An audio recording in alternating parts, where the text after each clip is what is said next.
Thank you, Tracy, and thanks for the opportunity to talk about the Lucas Heights Resource Recovery Park project. So this is a conclusion of a number of years of work, and we thought it was an opportune time to bring others in the industry who haven't been following this project up to speed with the work that we've been doing. The benefits of this particular project: certainly it's about ensuring Sydney's waste disposal availability continues following the closure of the Eastern Creek landfill, which is imminent. It'll be June, July this year, which is a significant change to the waste infrastructure for Sydney. There was also the closure of the Belrose landfill in 2014 and the Spring Farm, or Jack Scully as it's sometimes known, landfill in 2016. Advantages of developing such a project that we have: certainly it's about reusing an existing asset, and that obviously reduces the environmental impact compared with a entirely new location. The reprofiling of the landfill produced better environmental outcomes. There's an opportunity there is ongoing jobs in the Sutherland Shire area, and opportunity for the creation of a number of construction jobs. There's a large parkland proposed at the end of this particular project, which will benefit the community. And in addition to that, there's a $100 million contribution to the Sutherland Shire Council through a voluntary planning agreement. This is SUE's continued contribution to the investment in essential waste management infrastructure in New South Wales. What's the project look like? It's expanding the landfill by 8.3 million cubic metres and extending the life of the landfill from 2025 to 2037. In addition to that, it's relocating and expanding the garden organics facility from 55,000 tonnes to 80,000 tonnes per annum. And it's an opportunity to invest in a 200,000 tonne per annum alternative waste treatment facility. Now, I'd like to thank Robbie for the introduction in the first presentation to show that there is a demand for these sorts of facilities, particularly in the Sydney area. And we now have approval to build such a facility should the opportunities arise. And finally, the project consists of building 149 hectares of parkland that will be returned to community use following landfill closure. Currently, the site's a putrescible waste landfill. Some of it's capped, some of it's operational. And in addition to that, we have the typical infrastructure: weighbridges, office, small vehicle drop-off and recycling area, garden organics area, and in addition to that, stormwater and leachate dams, and a landfill gas-to-power generation facility on site, which has 20 engines and 22 megawatt capacity of renewable energy creation. Something that's quite unique about this project is our active involvement with Sutherland Shire Council. Sutherland Shire Council was a joint applicant in this project, and that's due to the history of the site, which required them to be a joint applicant should any changes to the development application be done in the future.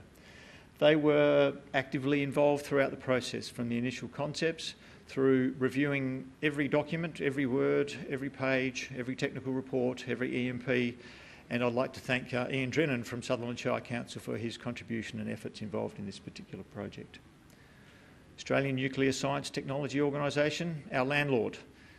So they're located obviously next to our facility, and 2/3 of the land which the facility sits on is owned by ANSTO. So we had the unique opportunity of working with local government as joint applicant, with the federal government as our landlord, and seeking approval from the state government. So you can just imagine that what that process might have entailed. The voluntary planning agreement, many development applications involve voluntary planning agreements. I think this one's pretty unique, and it was actually entered into the agreement with Sutherland Shire Council, and it involved a monetary contribution of $100 million over 15 years to Sutherland Shire Council for investment in community infrastructure, predominantly in the local area, but also throughout the Shire. A number of other environmental undertakings were committed to, particularly around use of best practice. I think what's probably a unique complaints review and management process, where we are speaking with and informing council and councillors of the things that are going on. And there's ongoing reporting and auditing requirements that we have committed to. The voluntary planning agreement also talks about the final landscaping, what it should look like, how it should be dealt with, and who should have access to the land. And finally, we've actually got it documents a number of the post-closure requirements that Suez will need to comply with, and the other parties for a minimum of 30 years post-closure. And finally, at the end of the operations, we have an obligation to transfer the Suez-owned land to Sutherland Shire Council as part of the creation of that of the parkland. It's been a journey, as all development processes are. And I think what was interesting, linking back to the first topic of this afternoon's presentation about a number of the gaps in the need for infrastructure. But infrastructure doesn't turn up tomorrow. Infrastructure takes time, takes planning, takes thinking, and ultimately, if you are successful, you then got an internal investment process to go through, and you've got a procurement process and a construction process. So if you're planning on very large waste infrastructure projects, it's a 4 to 5 to 6 to 7 year time frame from when you actually start thinking about it to when these things come online. So get that on your radar and make sure your politicians that are involved in it understand these challenges. So this particular project has initial concepts were developed in 2011, 2012. In 2014, we actually had agreement with Council to develop the EIS and advise the community of the project. And throughout 2015, GHD and Suez developed the EIS, and finally we submitted it to the department, and following that there was the exhibition and consultation period, which David will talk about shortly. In 2016, we did the response to the submissions, and we had the Department of Planning were assessing our project. And I'm very pleased to say that in January 2017, we received approval for the project from the Planning and Assessment Commission. On that note, I'll hand over to David, and he'll talk through some of the other aspects of the particular project.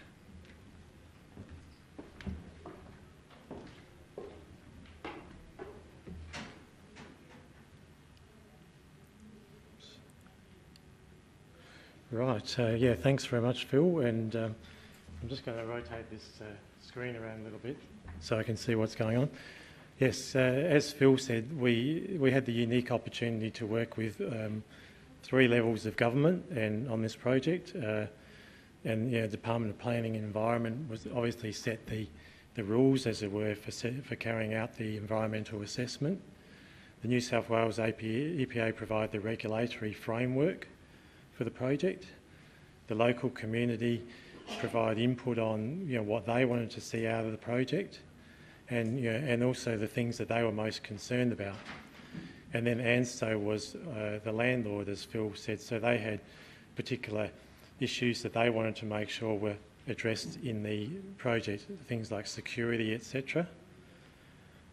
So these projects, as Phil said, don't just come about, and particularly on the approvals side, it's very important to get the concept right in the first place. Otherwise, when you get into the approval process later on and the community and other stakeholders start asking questions about, so what's this going to mean and what's that going to mean? If you don't have those answers at that time, there's a huge loss of credibility.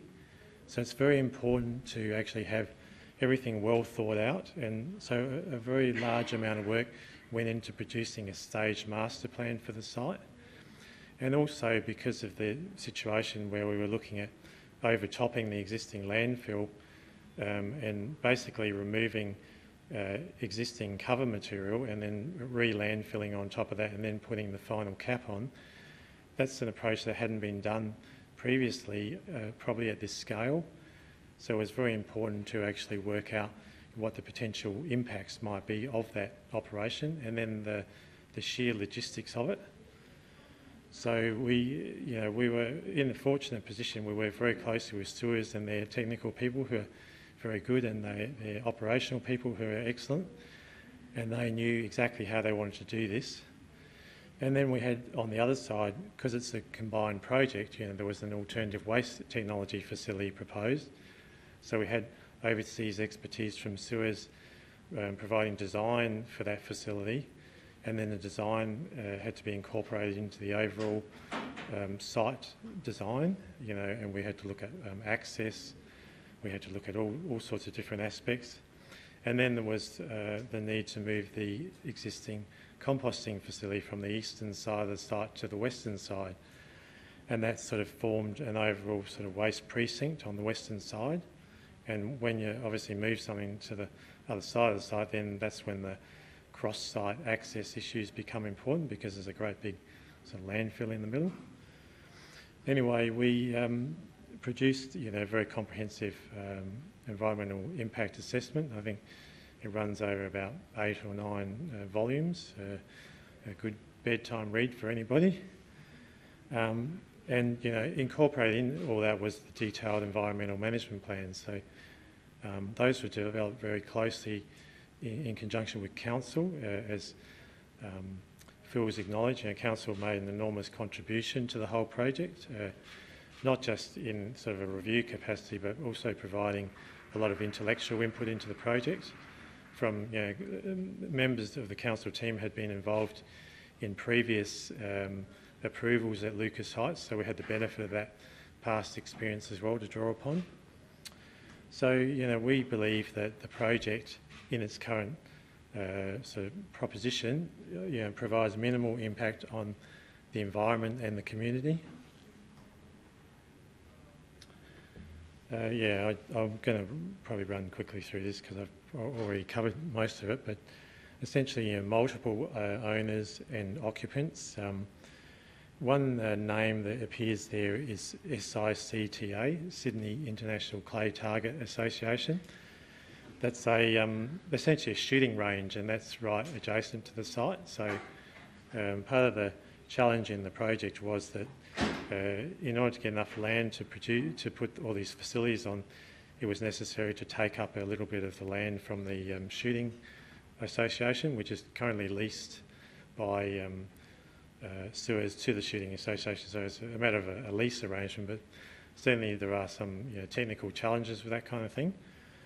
And the whole complicated site history there, because there's actually an agreement that goes back many years to the Land Environment Corps about the amount of tonnes per year that can go into the site and a whole lot of other things.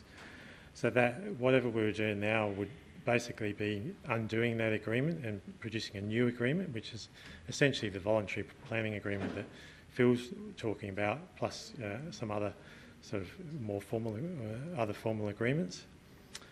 So in terms of technology and that, I talked about, the whole thing is about stripping off the existing cover and then conserving that cover material so it can be then reused as part of the final capping. Scheduling the landfilling and closure activities. The idea that currently Suez is landfilling in the northern part of the site. That was going to be the last cells, but what this project does, it requires them to actually start again in the southern part of the site and then work their way towards the north, to try, I guess, and work away from the residential areas and, do areas which are more sort of beneficial in the first instance. So a complete change of the sequencing of the site. I've talked about site access for those new facilities.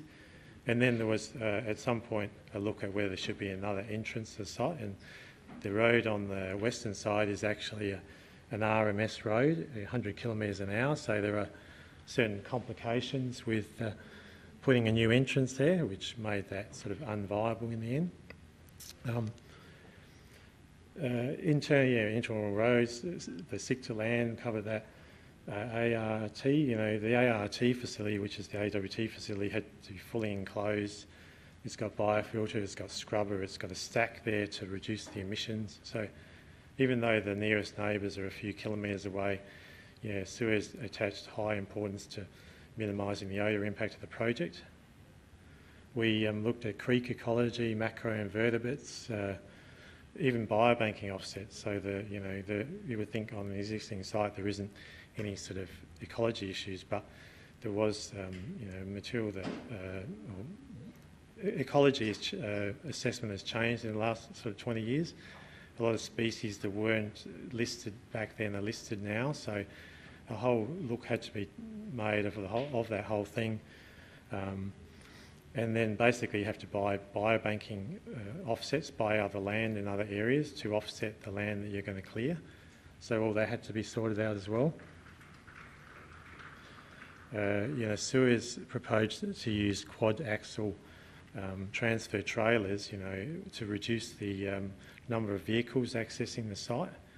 other than would have been if they used conventional trailers.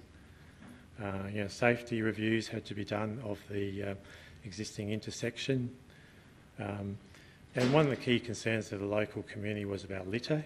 They associate waste operations with increased litter on the local roads. So Suez made some big commitments in terms of managing the litter associated with the site and contributing financially to the regional illegal dumping campaigns.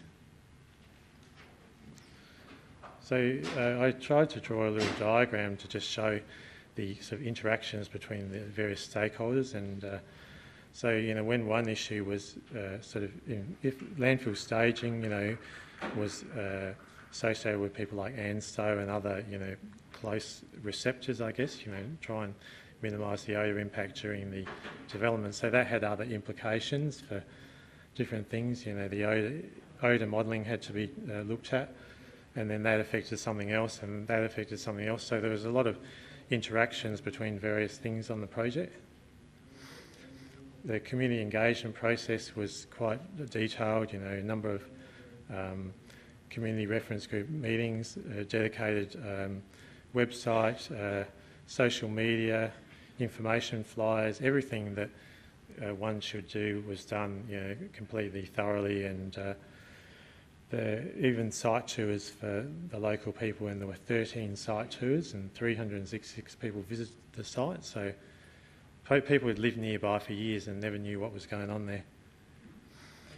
So this is my sort of final slide, some of the innovations I guess we've come to realise from the project. It was certainly an experience to work closely with a council rather than sort of bringing them in, giving them only a small look at the project. This was, they were thoroughly involved in this project and they had a huge contribution.